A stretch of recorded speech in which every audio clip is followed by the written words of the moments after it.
If you're in a foreign city, there are always like local hotspots. You'll find some really incredible places. And then, of course, my best tip ever is then to talk to people who live there while you're at the restaurant and ask them what they like. You know, people are very excited to share usually. Hi, I'm Kim Tolson and I'm the traveling therapist. It's my passion to teach therapists how to navigate online private practices and multiple income streams so they can travel the world. I'm a digital nomad with a virtual insurance-based private therapy practice and a multi-six-figure coaching business. I'm obsessed with entrepreneurship and developing tools that can help therapists live an adventurous lifestyle. In this podcast, I will discuss my journey as a digital nomad.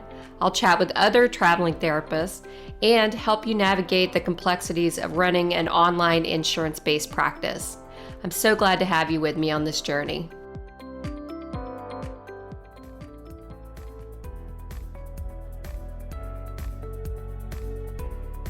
Going in-network with insurance can be tough. For example, waiting a year to get credentialed in some cases. Filing all of the right paperwork is time-consuming and tedious, and even after you're done, it can take months to get credentialed and start seeing clients. That's why Alma makes it easy and financially rewarding to accept insurance. When you join the insurance program, you can get credentialed within 45 days and access to enhanced reimbursement rates. They also handle all the paperwork from eligibility checks to claim submissions, and they guarantee payment within 2 weeks of each appointment.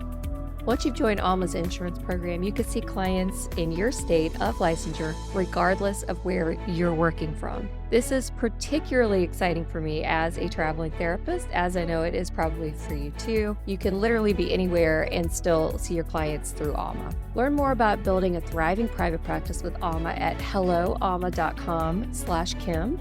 That's helloalma.com/KYM to get started.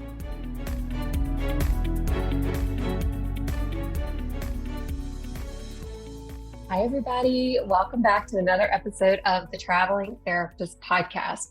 I'm super excited. I explained this a couple weeks ago, but I've decided to sort of branch out and not necessarily always have therapists as guests for our episodes.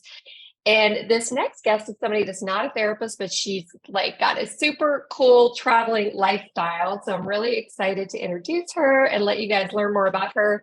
And she's got some tips and tricks for us around budget travel, travel hacking, all that good stuff. So I'm really excited to introduce Shelly Blanc.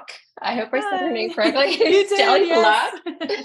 Hi, Shelly. Thanks for being here. And I would love if you would just sort of introduce yourself and tell a little bit about your background and why you're super qualified to be on this podcast, helping the listeners.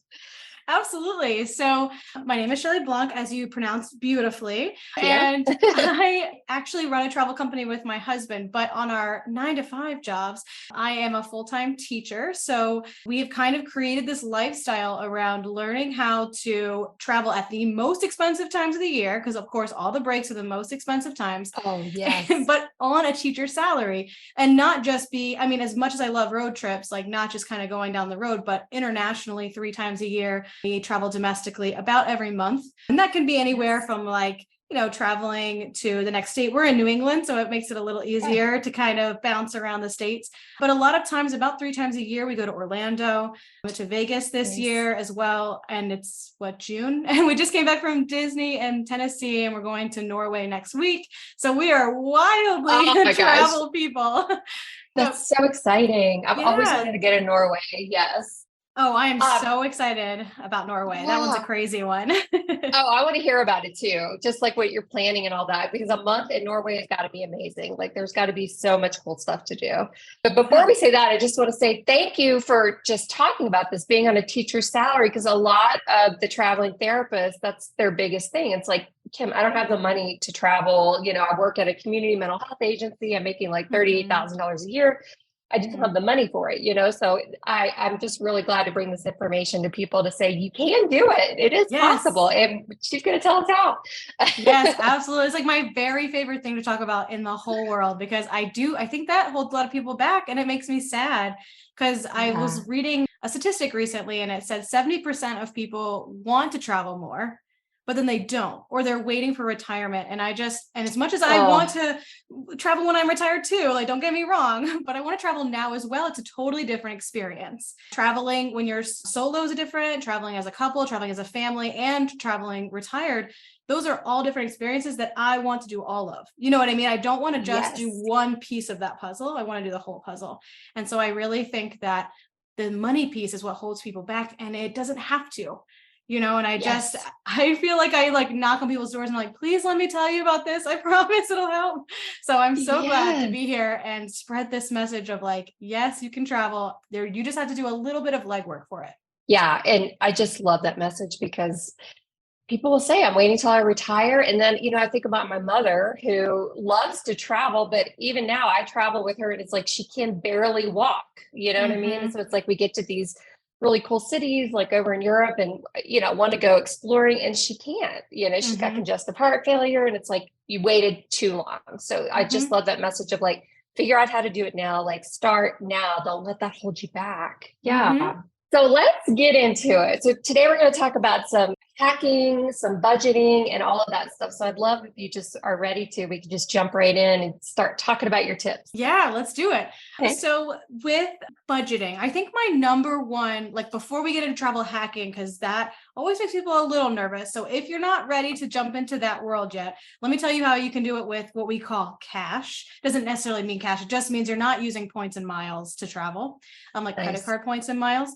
So if we're going to talk just like cash traveling, there's still really great budget ways to do that we've been doing for years, my husband and I, and they're amazing. So the very first budget tip I have is to be destination first when you're planning. So what that means is, instead of saying, I really want to go to Paris, which I'm sure it's, on people's minds, I really want to do this one bucket list thing. Instead of doing it like that, go for wherever the deals take you first. So for example, the best resource I have for this is Scotch Cheap Flights. Now it's called Going. Have you heard of this? I have. Yes. I hope you're a subscriber. It is the best thing ever. It is literally like gold. You can do the free version or the paid. Honestly, if you just want to try it out for free, totally. But I've gotten $350 round trip to Paris. We were just talking about it, and that was Christmas. Oh my gosh. Like the craziest, most expensive time to travel. And we get $350 round trip to Paris. That was 2 Christmases ago. This last one, $400 to Portugal. Again, Christmas time. We went to Greece for $450, like peak summer travel. We went to the Greek islands. I mean, these are just like, they just fell on our lap from Scotch Cheap Flights. Yes. And so that's amazing. Isn't that, I mean, it's just like unsung gold, I swear. But so what we do is what we plan our year. We call it the travel talk, but we plan our year in the very beginning of in January, and we sit down and we say, these are the times that we have off. And ours are very specific because we're teachers. We're going to teach our schedule. So we say, okay, so we have, a week at spring break, and this is the time period that we have this week.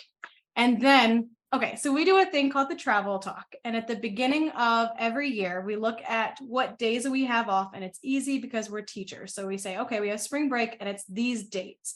And then we just kind of keep it in mind. And then I watch for emails to come in from Scotch Cheap Flights that will align with those dates.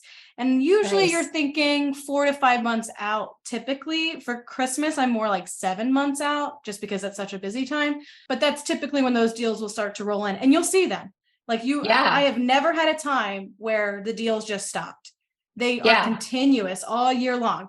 And so if one looks like it will fit with my dates and it's like cool location, I open it up, I Google it to see if it works. And if it does, I just book it like that. And then I start planning the vacation. See, that's so smart, because I get the Scotch Cheap Flights. I even was like the pro subscriber or whatever, but it never worked for me because, I was like you're saying, I was destination dependent instead of really flexible with oh, it's a great deal, I'll go to Portugal.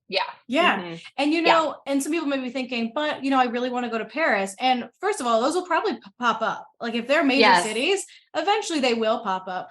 But also when we went to Paris, it wasn't even the top of my list. It really was not one that I thought would be as cool as it was, if that makes sense. I mean, I think everyone's listening going, what are you talking about? We all know Paris is cool, but I really didn't. I thought it was going to be kind of overhyped, and I was like, oh, but it'll be Christmas. I'm sure it'll be romantic and fun. And it's one of my favorite cities I've been to. Managing a successful private practice can be challenging, even if you have all the skills and experience you need to support clients. Most training programs offer little to no guidance on running your own business. That's why Alma gives clinicians the tools they need to build a thriving private practice. When you join Alma, you can get credentialed with major insurance payers within 45 days, as well as guaranteed payment within 2 weeks of each session. You can also attract clients who are the right fit for your practice with a free profile in Alma's searchable directory. As you build your caseload, Alma also offers time-saving tools and administrative support, so you can spend less time on paperwork and more time delivering great care to your clients. Visit helloalma.com/Kim to download your free guide to identifying and connecting with clients who are the right fit for your practice. That's helloalma.com/KYM to get your guide.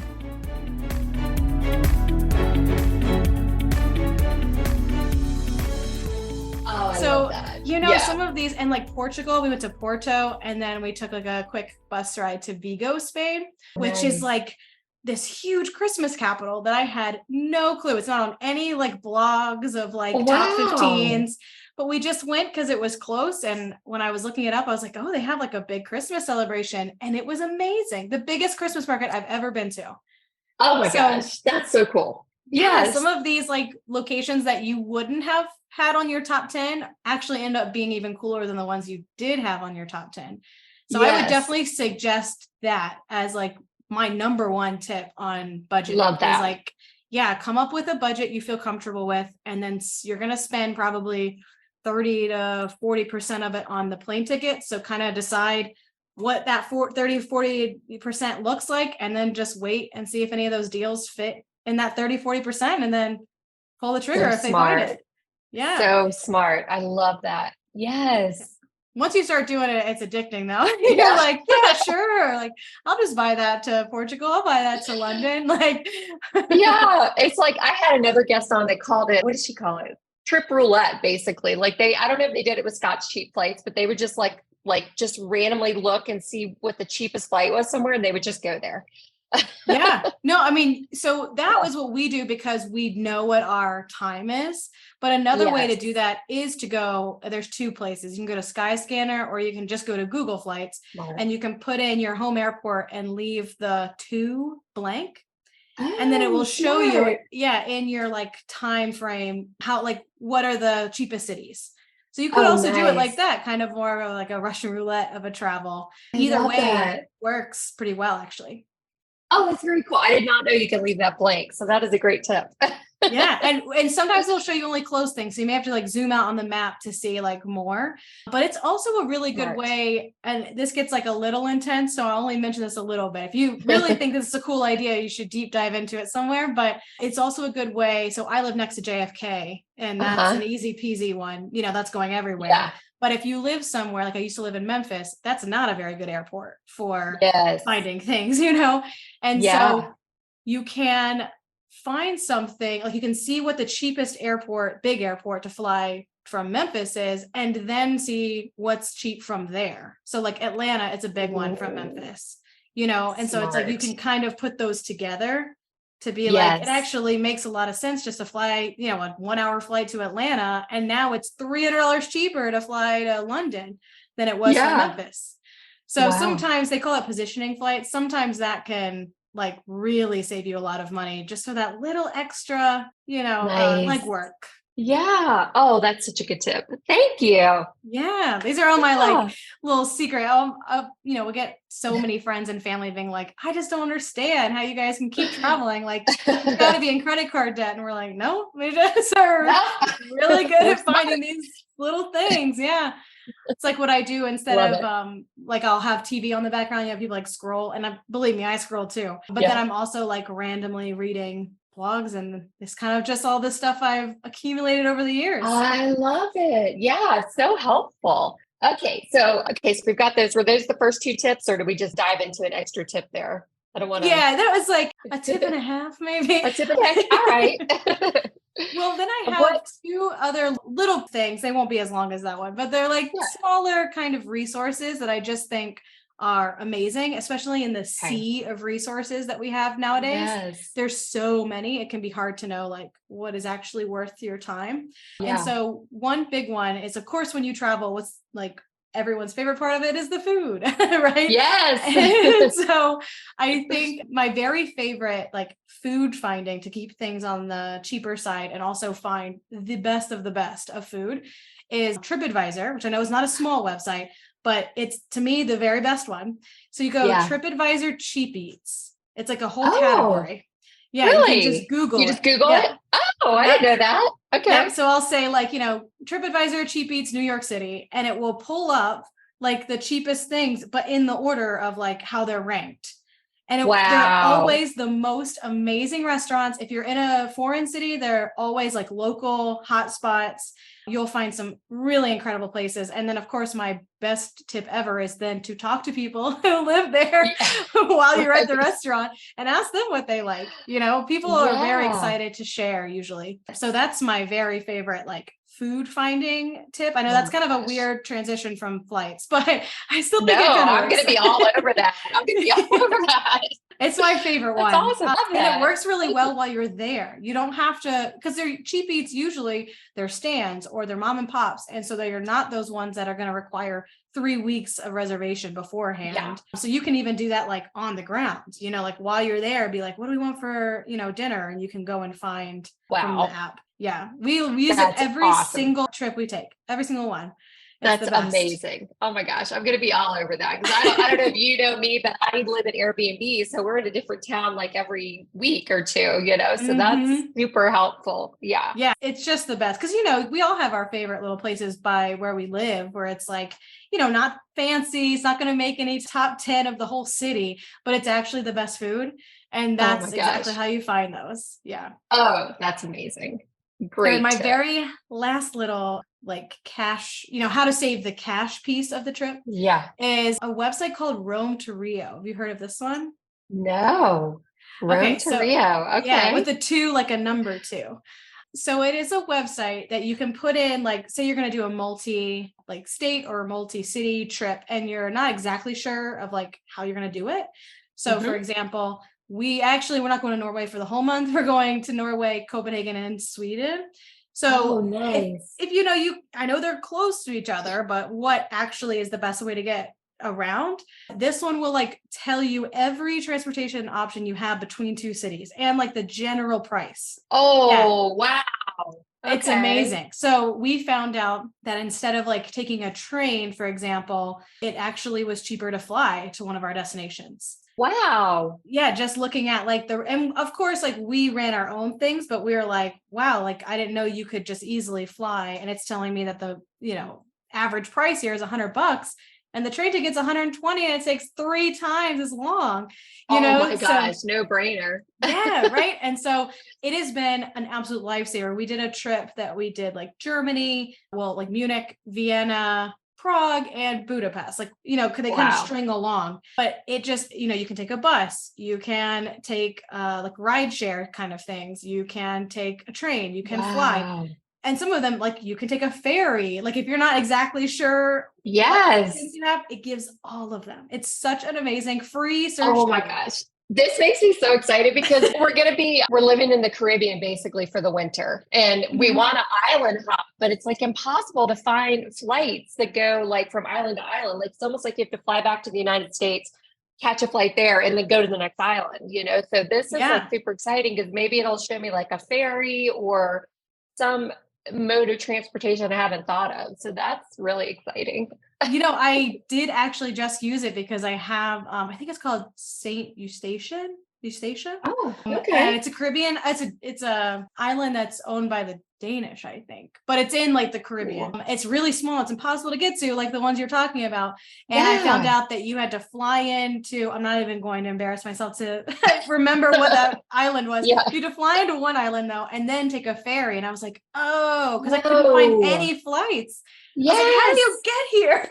Like, Oh, and that that's is how it so was. helpful. Oh my Yeah. gosh. All over that, like as soon as we're done with this podcast episode. So when happy about that. Thank you. So, oh, I love it. Thank you. Rome to Rio Yeah. and TripAdvisor. Those are my two, like, we use them so often and they're free. Oh my Like you gosh. don't pay any Nice. membership or anything for them. So I'll pay a membership. Like I'm not against that, but Yeah. when I can find things that are free that are just as helpful, oh, it's a game changer. That's amazing. So it's Rome, like ROME, not Yep. ROAM. Okay. Yeah. Awesome. Yeah. Yeah. Okay. Like the place, I guess. Yes. Okay. Right. That's exciting.